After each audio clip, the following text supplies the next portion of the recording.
Hello, everyone. Welcome to another edition of Big Money Talks with me, Big Money Jew Nicholas. Happy New Year. I hope everyone's having a good year so far. It's only been 5 days, but we all need the positivity we can get. Today, I want to talk about three things. Raw and SmackDown, of course. And I want to talk about last week's Dynamite, which was just a beautiful work of art, a beautiful tribute show to Brodie Lee. And I want to talk about that first, and then we'll get into SmackDown and then Raw. Dynamite, AEW just is such a class act. What AEW did last Wednesday was probably one of the most beautiful tribute shows I've ever seen, ever. Like, just tearjerker and smiles and just happiness, like all these good feelings while feeling somber for the obvious reason that they're doing a tribute show. Testimonials from wrestlers and just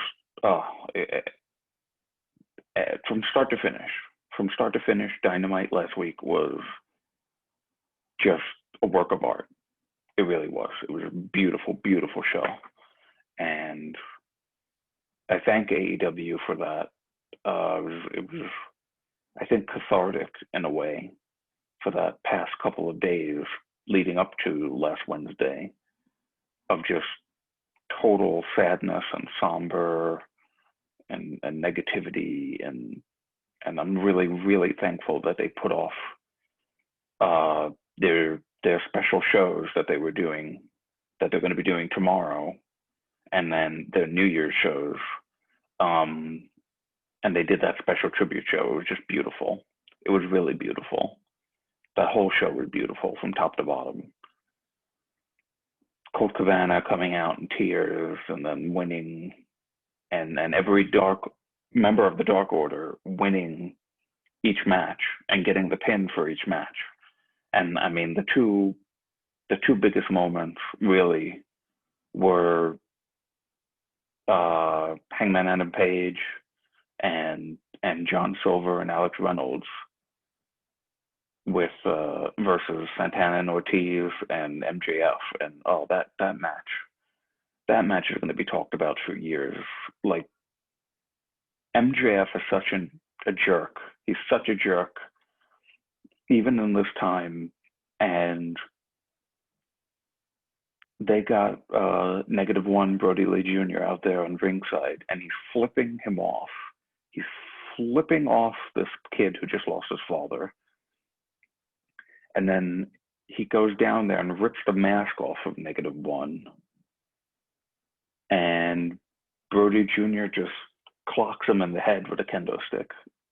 I mean, just what a beautiful thing. What a beautiful thing. And then Eric Rowan making the save.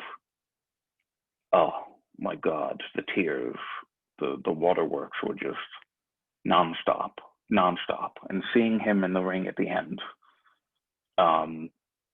of that match, Alex Reynolds and Hangman Adam Page, and just trying to console John Silver, who just broke down at the end, just totally broke down, and all of them crying together. It's just so beautiful. It really was just, it was so beautiful. And then at the end, Tony Khan giving -1 the TNT title, and I don't know if that means now that the design is retired or if just that specific TNT belt is retired. I don't know. I'm not going to speculate. We'll see what happens in a week or two when they give Darby the new title. I mean, all of that went through to get that TNT title during this pandemic. And then they give it to to Brody Lee Jr. for his father's passing. Just a beautiful thing. AEW did such a beautiful thing for that family last Wednesday, and I thank them so much for it. And that tribute package, that video package at the end, oh my goodness. All the WWE wrestlers in it, and just, mm, mm, just beautiful, really. So, tomorrow's Dynamite now will be their New Year's shows, and I'll be watching. It's going to be really fun. I don't remember all the matches that's going to be. I know John Moxley is going to be coming back. I think that Kenny Omega is going to be facing Rey Fenix, and it's going to be fun. It's going to be a really fun show. I would like to see Hangman join Dark Order. I think he would be a good leader for Dark Order right now. But we'll see what happens with that. All right, so I want to talk about SmackDown now. SmackDown was a pretty enjoyable show. It had a couple of misses, but I want to talk about the good stuff first. I always want to talk about the good stuff first. Sonya Deville is back. That was a surprise. Really excited about that. I dedicated a whole section of my SmackDown recap on CageSideSeats.com to Sonya Deville coming back. You can go check that out. I don't know where they're going to fit her. Like, she was a heel, so she could easily come and try and get the belt from Sasha. But it doesn't seem like the stuff with Carmella is done yet. It could be. I don't know. It's annoying. What they've been doing with Carmella and Reginald. Yeah, I'm not liking that, but we'll get to that. So Sonya's back. That's good. The other thing I wanted to talk about was Apollo Crews. Apollo Crews showed some really nice personality, I want to say. It was really cool to see him show that, and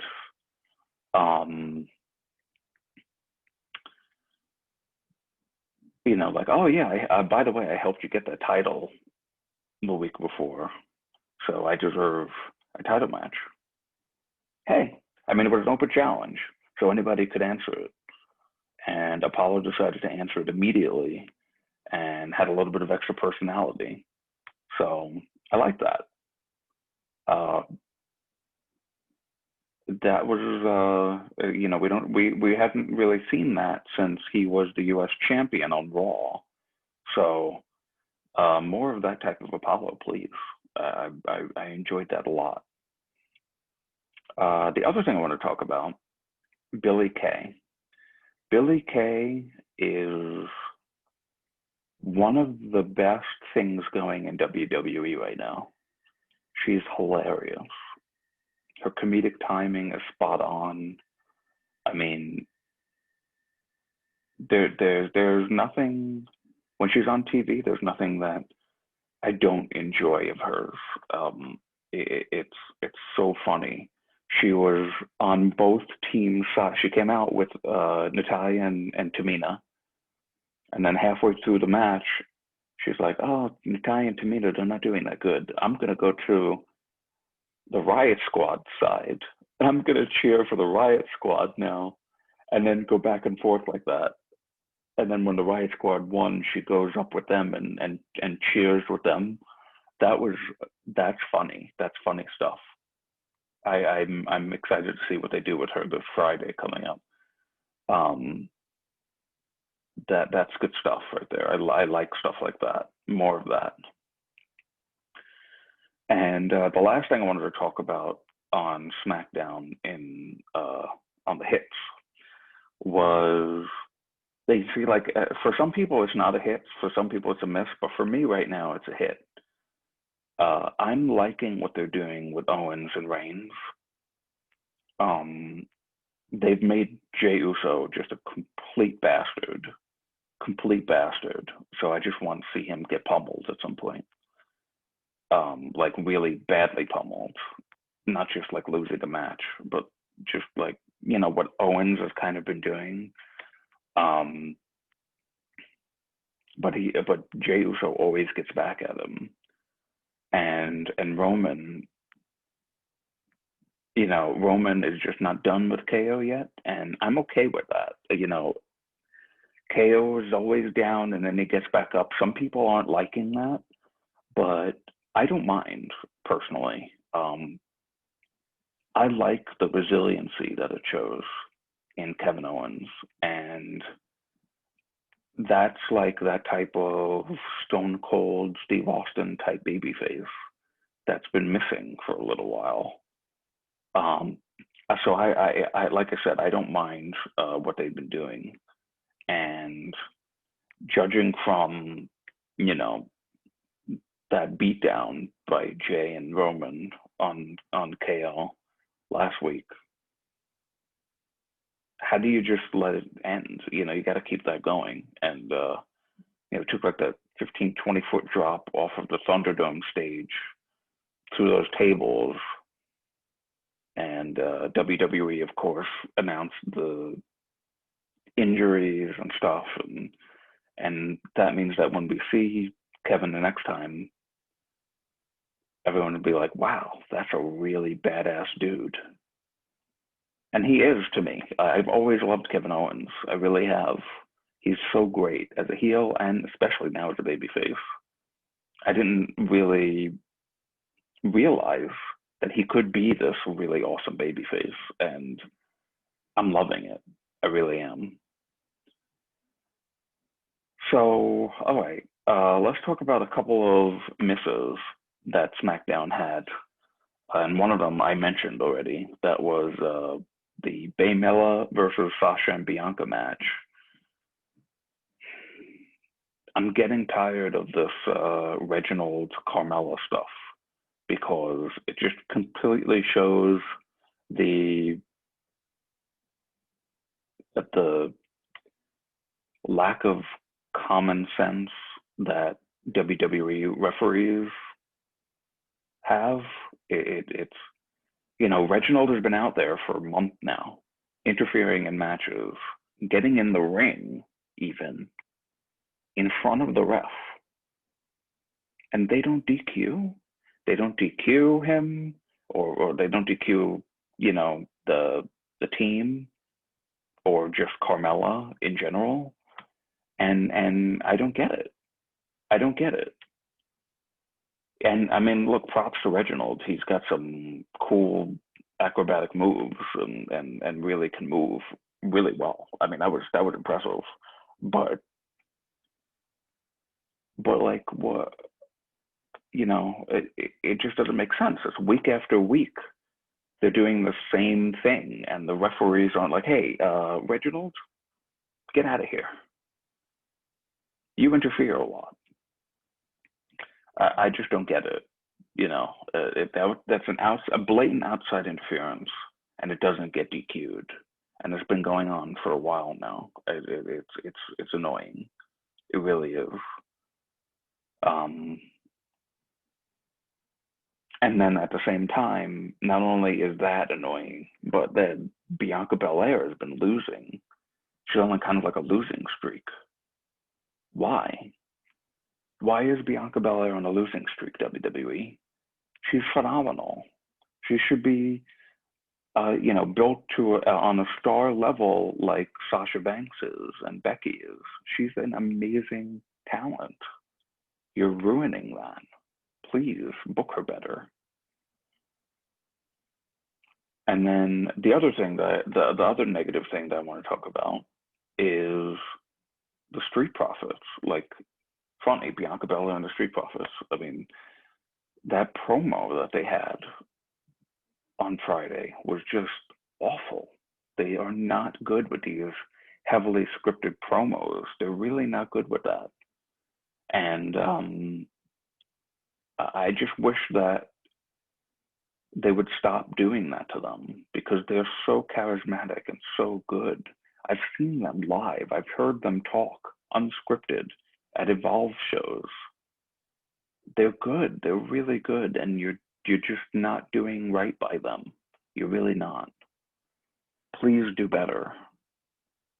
They actually last Friday actually made me go, oh, you know what, Roode and Ziggler? All right, give them the titles. Because they're just doing the stupid babyface stuff. Like, well, the baby faces are just reciting these awful promos, and they sound like dicks. They sound like dicks. The Street Profits look like jerks. And I'm like, you know what? Give Ziggler and Roode the titles. I don't want to be like that. I don't really like Ziggler and Roode. So, can we change that, please? Just, like that's the worst thing that was the worst thing about SmackDown last week. Just these booking decisions, people who are supposed to be stars in this company, and that's the type of stuff that you do. Unfortunately, the type of booking decisions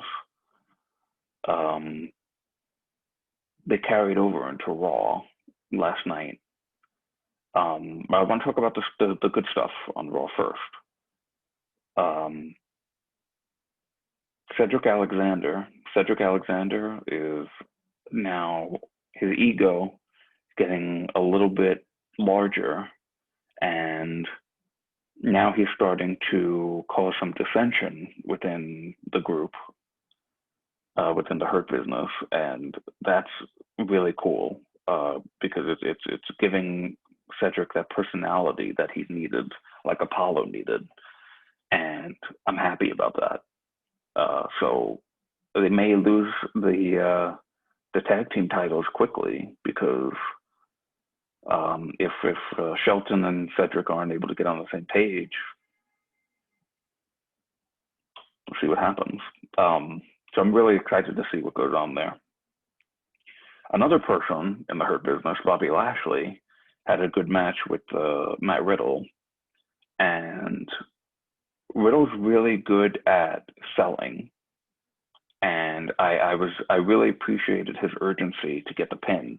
Like he was treating it as a fight. The both of them were, and I really enjoyed that match. I think that match may have been my match of the night last night.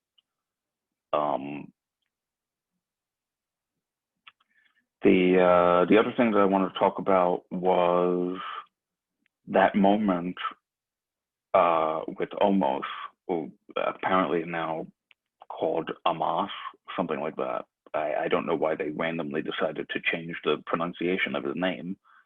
The match that AJ had with Elias again, and Jackson Riker was out there, and AJ won, and Jackson Riker got in there with a guitar, and he was gonna hit AJ with it, and then Amos,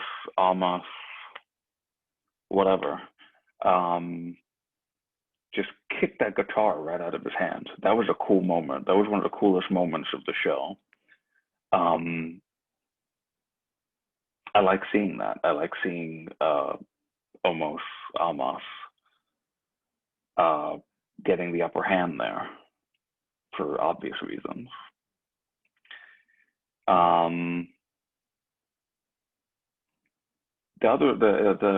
The last thing, really, the good thing that I want to mention, I think, from Raw was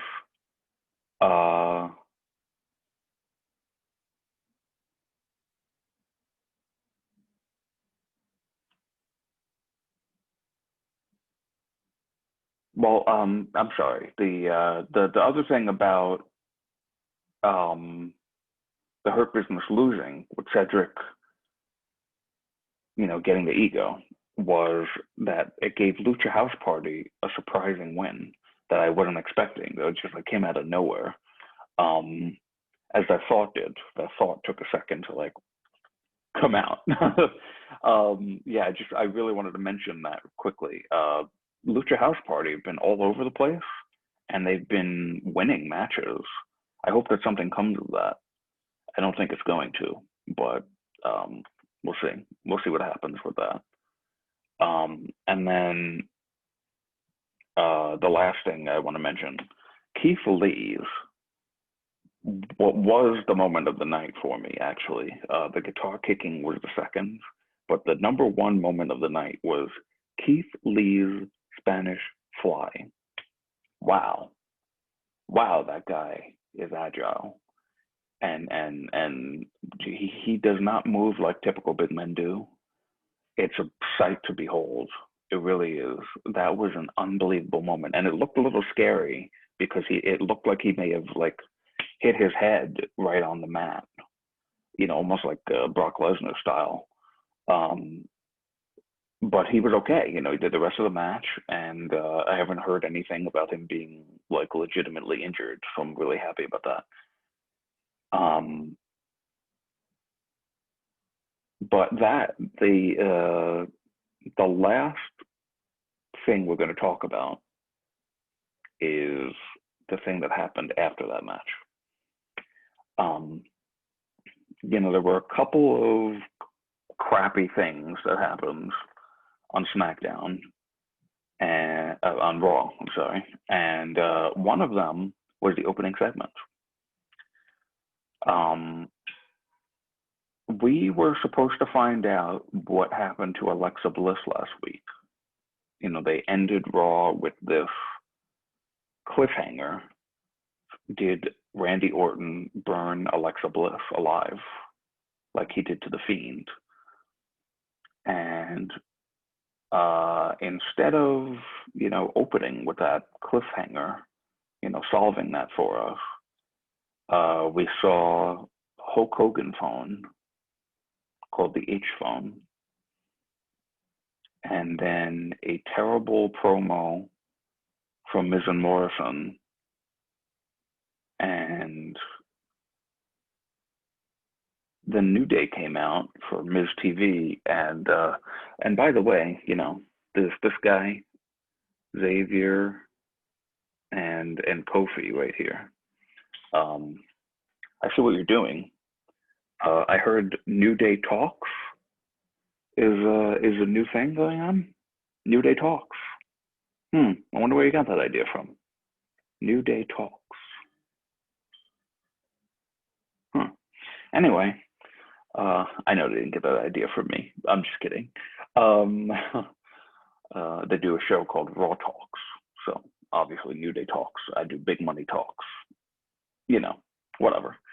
I didn't steal that from WWE though. WWE stole that from me. Watching you guys. But yeah, that whole opening segment was god awful. God awful. And I'm not happy that Miz has that briefcase again, because it's leading to terrible Miz TV segments like the one last night. No, don't want that anymore. That Miz that didn't have the briefcase, that's a Miz that I could get behind. Not this one and this stupid comedy crap with Morrison, who deserves better too, by the way. Morrison deserves better. Oh God, no. That was just not good. That was not good.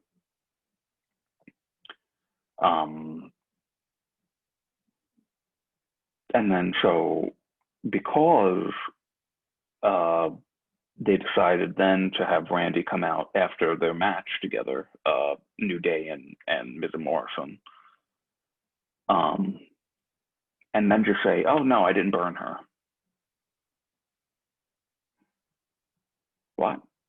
Okay, cool. Like they made such a big deal out of it last week, and then it was just like, "Oh yeah, I didn't burn her." and I hate myself for not burning her, so I'm going to use that hate to take out on Legends tonight and Jeff Hardy later on. Like, no, that wasn't good. You know, episodic TV. You know that.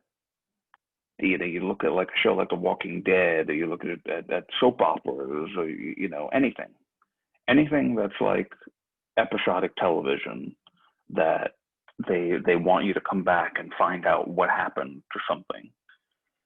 That how WWE did it last night. That's not how you do it. First of all, this is fake, you know. So the fact that they left a cliffhanger of like, did somebody get burned live in the ring at the end of a show when there's three announcers sitting right there and camera crews and production people and doing raw talk like 5-10 minutes right after that? That just doesn't make sense in the modern times. It really doesn't, and I don't like that stuff. You know, you've got with modern technology now. You know, there shouldn't just be like, okay, camera fades out on Randy Orton last week, and now it's like you hit pause on life until a week later, and then, oh my goodness, you know, a whole week went by. So, you know, it doing stuff like that, I really don't like that stuff. I would hope that I had hoped that we would see or hear from Alexa, or maybe, you know, the Fiend lighting would happen again. The lights would go out during the Jeff Hardy match. But no, none of that happened. Alexa wasn't even on the show after Randy said that he didn't burn her. So why wasn't she on the show? That doesn't make any sense.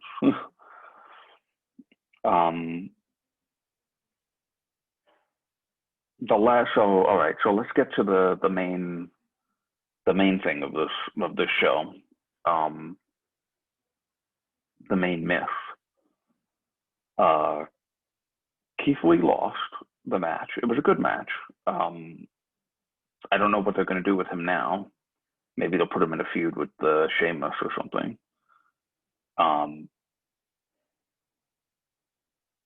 So Drew McIntyre gets on the mic, and all of a sudden, Goldberg's music plays. That's interesting. And Goldberg has, while the opening promo was awful, his promo is almost equally awful in the sense that it was complete crap. It was complete nonsense. Goldberg tells Drew that he doesn't respect the legends. What? What are you talking about? He just had a segment with Hulk Hogan where they did the poses. He, throughout the summer, was trying to help Big Show and Christian and Shawn Michaels and Ric Flair when Randy Orton was going after them. And you're trying to tell us that Drew McIntyre doesn't care about the legends? On a show where Randy Orton was going up to legends and threatening them and trying to get in their face. Like, Mark Henry is there in a, like, on like a, with his leg on like a scooter. It's like, he must have like a legitimate injury. I hope he's okay. And Orton's talking about RKOing him. But Goldberg's coming out and telling Drew McIntyre that he's not respecting the legends. That doesn't make any sense.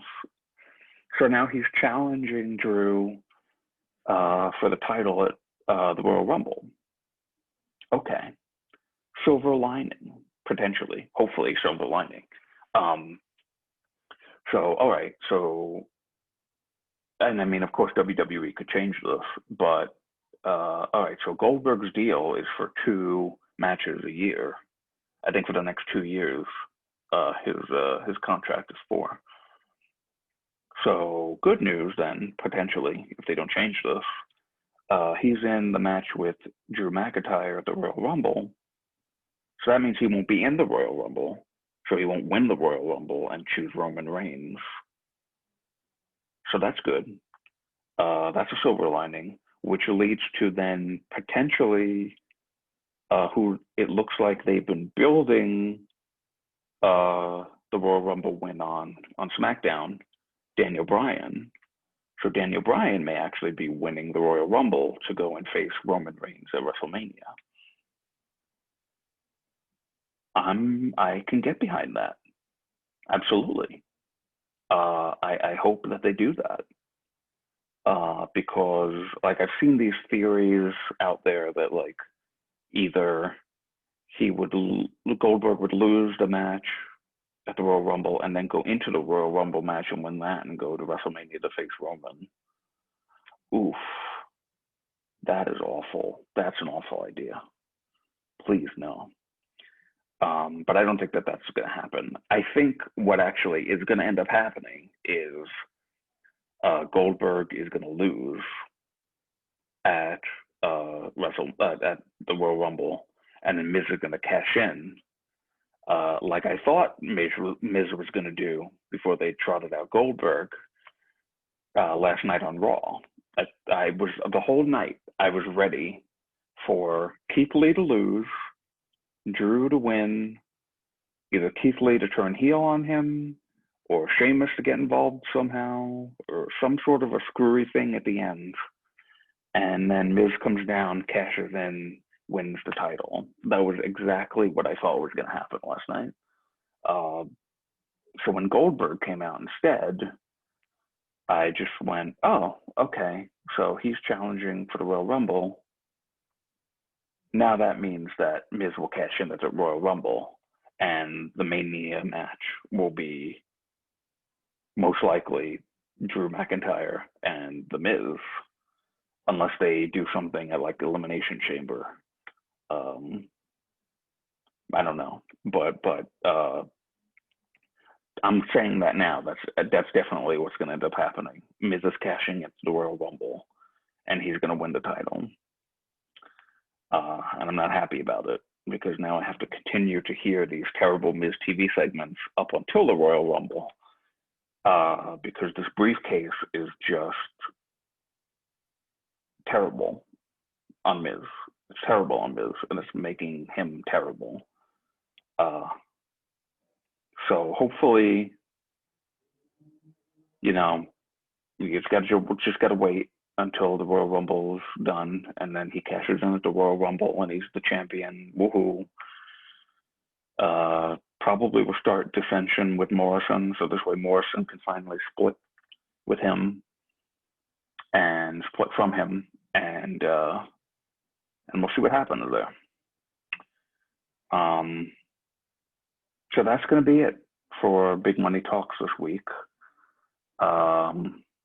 Go and get, I don't remember if I mentioned this at the beginning of the show, but I'm wearing the shirt from Fightful, Jeremy Lambert, at Jeremy Lambert88 on Twitter.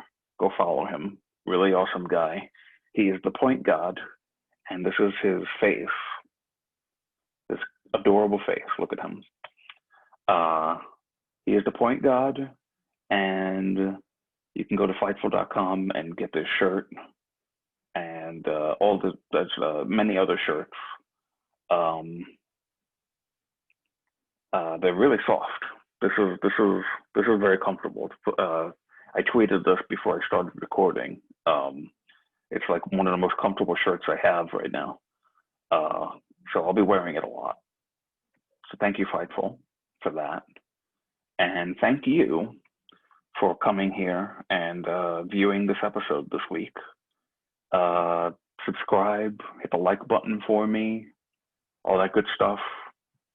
And I will see you for next week's Big Money Talks. Bye for now.